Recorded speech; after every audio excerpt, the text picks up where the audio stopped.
लगातार जिस तरीके से आसमान छू रहे हैं, तो उस बीच हर किसी की अपनी अपनी गलतियां गिनाई जा रही हैं। लेकिन इस महामारी का अगर सबसे ज़्यादा जिम्मेदार ठहराया जा रहा है तो चुनाव आयोग को, जहां उत्तर प्रदेश में पंचायत चुनाव का निर्णय लेना ये सबसे ज़्यादा घातक साबित हुआ है। तो वहीं बंगाल चुनाव की भी बात की जाए तो वहाँ पे लगातार जिस तरह से रैलियाँ हो रही हैं, उसके लिए भी चुनाव आयोग को जिम्मेदार ठहराया है मद्रास हाई कोर्ट ने।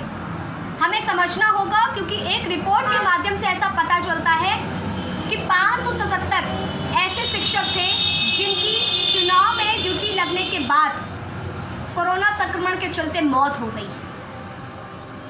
तो वहीं दूसरी तरफ मद्रास हाईकोर्ट का कहना है कि लगातार जिस तरीके से वर्तमान स्थितियां बरकरार थीं, इन सारी तमाम बातों को जानने के बाद भी पंचायत चुनाव को नहीं रोका गया, बंगाल चुनाव की रैलियों को नहीं रोका गया।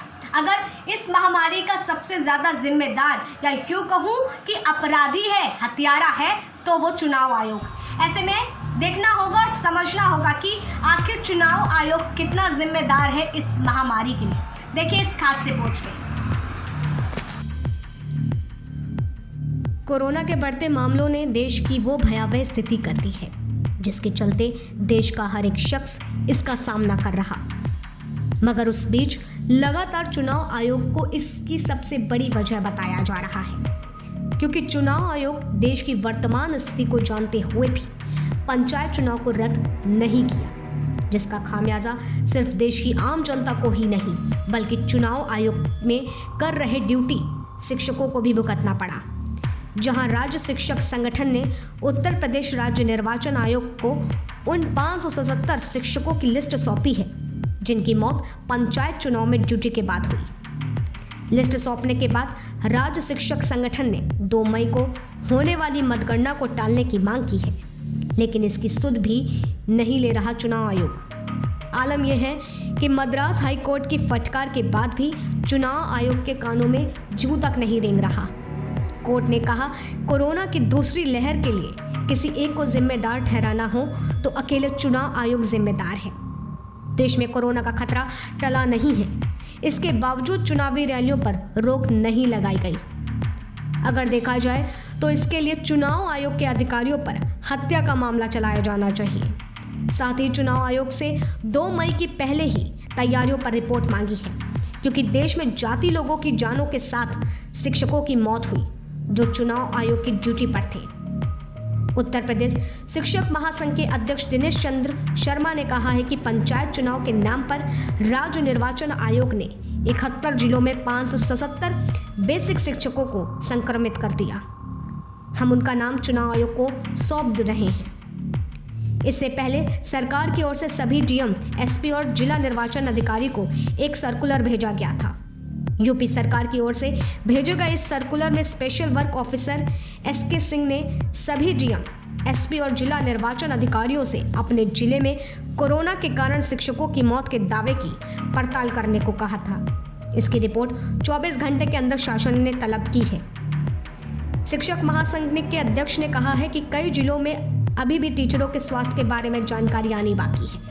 लोग डरे हुए हैं, उनको लगता है कि कहीं उनके परिजन भी संक्रमित ना हो जाएं। अभी हालात बहुत गंभीर हैं। हमने 12 अप्रैल को ही चुनाव टालने के लिए कहा था, लेकिन हमारी अपील को नज़रअंदाज किया गया।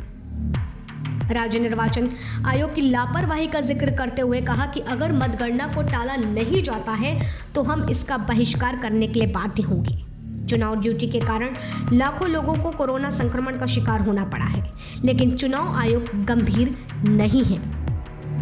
अगर आयोग कार्रवाई नहीं करता है तो हम कड़ी कार्रवाई करेंगे। चुनाव आयोग की ओर से मतगणना को टालने के लिए कोई सुगबुगाहट नहीं है। तो दूसरी ओर अदालत ने सुनवाई के दौरान कहा कि स्वास्थ्य का मसला काफ़ी अहम है, लेकिन चिंता की बात यह है कि अदालत को याद दिलाना पड़ रहा है।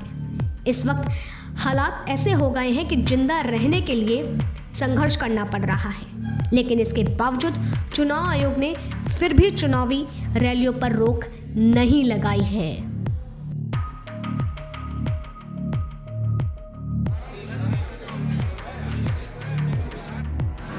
तो ये थी खास रिपोर्ट जहां हमें साफ साफ पता चलता है कि चुनाव आयोग कितना जिम्मेदार है कोरोना संक्रमण के मामलों में लगातार इजाफा होने के लिए, क्योंकि जहां इसका निर्णय मतदान कराना सबसे ज़्यादा घातक साबित हुआ है और इसका खामियाजा अगर सबसे ज़्यादा भुगतना पड़ा है तो आम जनता को भुगतना पड़ा है।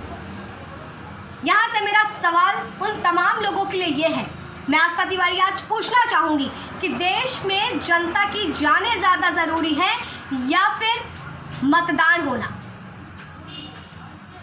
देश जो है जनता के द्वारा चलता है, देश तभी चल सकता है जब जहाँ की जनता सुरक्षित होगी, लेकिन उस बीच मतदान करवाना, रैलियां करवाना, इतनी ज़्यादा भीड़ को एक साथ एकत्रित करना, ये कहाँ की जिम्मेदारी।